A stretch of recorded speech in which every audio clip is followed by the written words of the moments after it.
Hello YouTube, Mr. Evans here with my vlog number 112. Today is Thursday and the time is 5:11, and I'm kind of surprised to say that I am going to be getting out of here.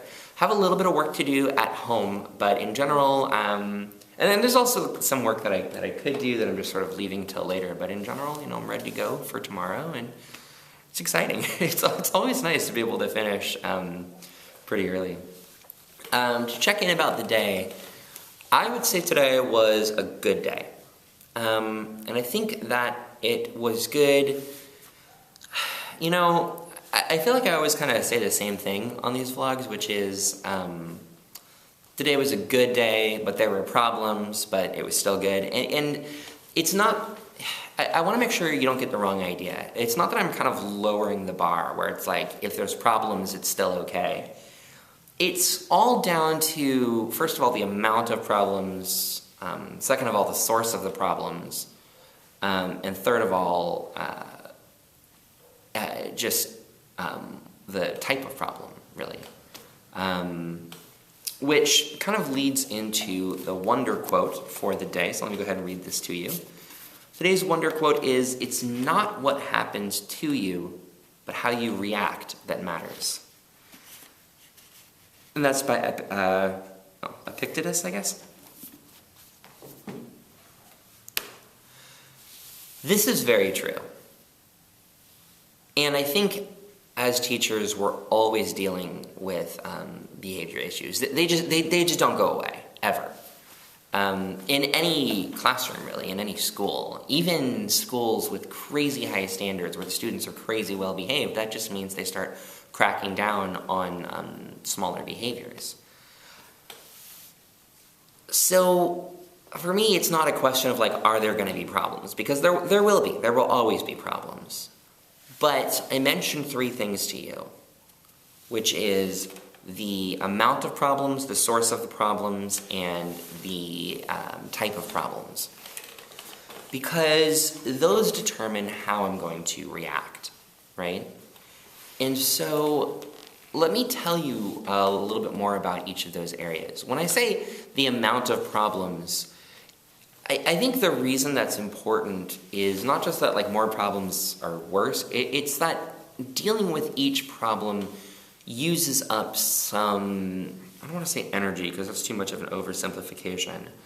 It's almost like it uses up some patience. It uses up some skill, some self-control. And when you deal with issue after issue after issue, this is sort of like what I was talking about yesterday, except on a smaller scale. You don't fully have time to recover from each one. So by the time you're dealing with issue number, 57, even if it's a smaller issue, you react more severely than you would at the beginning, and it impacts you more severely than it would at the beginning. So I think the amount is an important thing to pay attention to. How many problems crop up really determines how I'm able to react.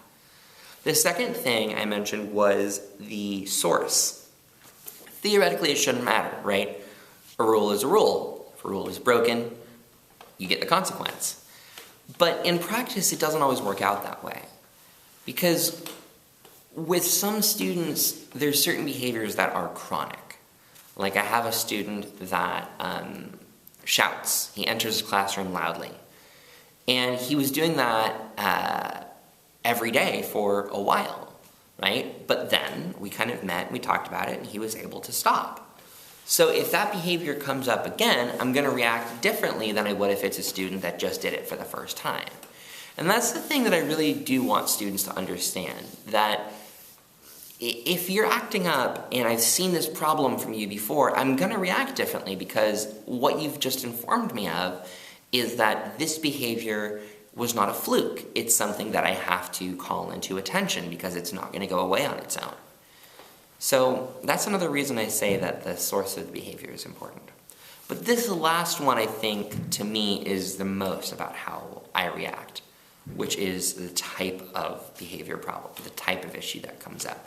Because there are certain types that I feel equipped to deal with. A student who walks out of the class, for example. That's a behavior problem I've dealt with before. I don't panic about it anymore. I know exactly what to do. I just walk to the phone, call for the CSO, and that's it. I say the student is out without permission.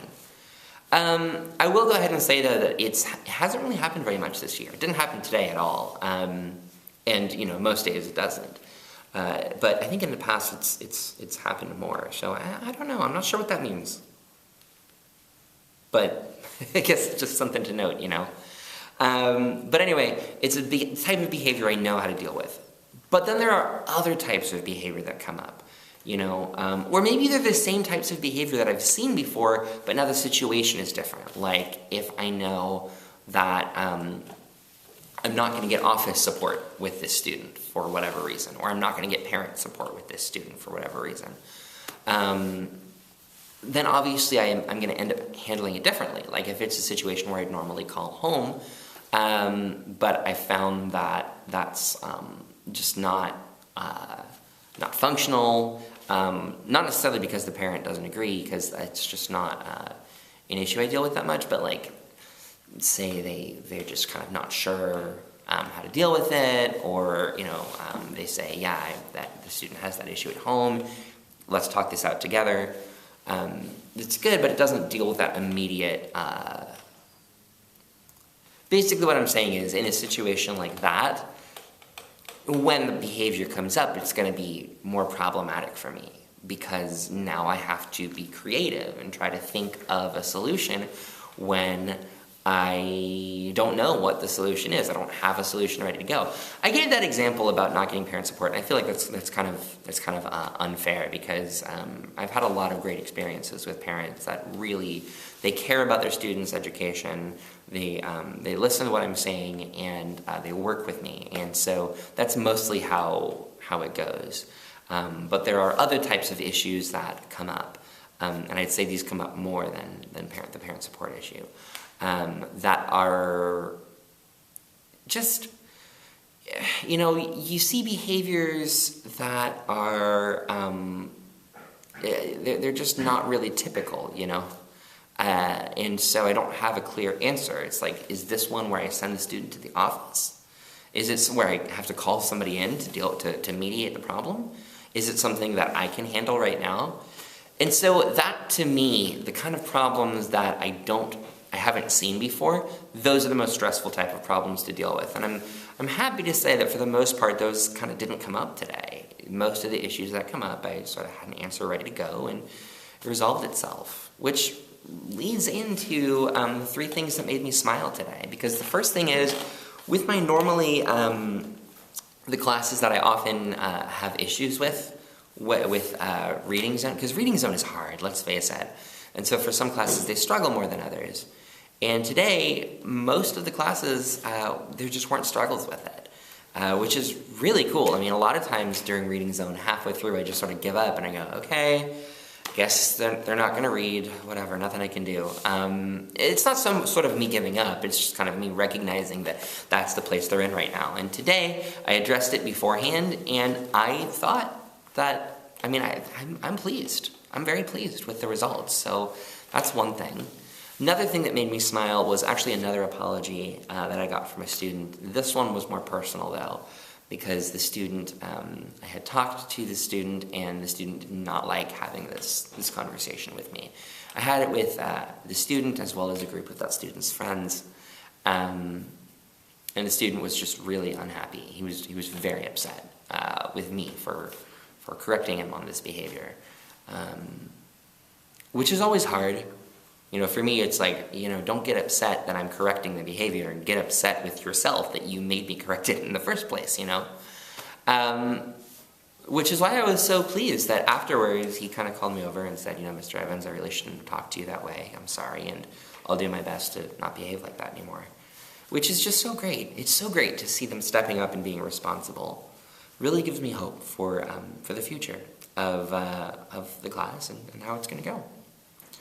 And, the third thing, I guess I would have to say that it's this one student who, we have the LPAC test coming out very soon, and the students were working with their practice books.